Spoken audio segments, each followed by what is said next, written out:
Surat civil હોસ્પિટલમાં મહિલા ડોક્ટરને માનસિક દર્દીએ વાળ પકડીને માર મારતા હોબાળો મચ્યો.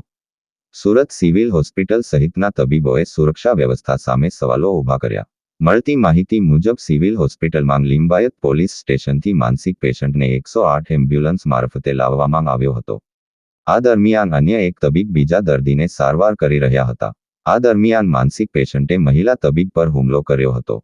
આજે હમણાં રાત્રે લગભગ આશરે 10 વાગે એક સાયકેટ્રિક પેશન્ટ આવ્યું હતું અને માથામાં ઈજા હતી. 108માં લિંબાયત પોલીસ સ્ટેશન તરફથી મોકલવામાં આવ્યું હતું અને એ એમની સાથે એની માતા હતી અને એ સાયકેટ્રિક પેશન્ટ હોવાને કારણે મારતો હતો. એ દરમિયાન આંખ વિભાગની એક રેસિડેન્ટ બીજા અન્ય પેશન્ટને ચેક કરવા માટે આવેલ.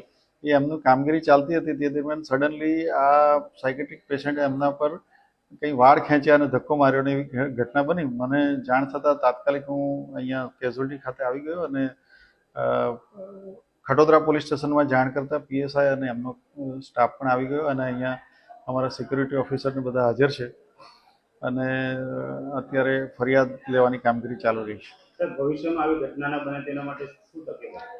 અહીંયા વધારે સિક્યુરિટી ગાર્ડ રાખવાની જરૂરિયાત છે, તો તે મુજબ વધારે સિક્યુરિટી ગાર્ડ રાખવામાં આવશે. તદુપરાંત અહીંયા પરમનન્ટ પોલીસ કર્મી કેઝ્યુઅલ્ટીમાં રાઉન્ડ ધી ક્લોક 2 રાખવાની રજૂઆત આજ રોજ સીપી સાહેબને અમે કરેલી જ છે. મેં અને સુપ્રિન્ટેન્ડન્ટ મેડમ સાથે રહી.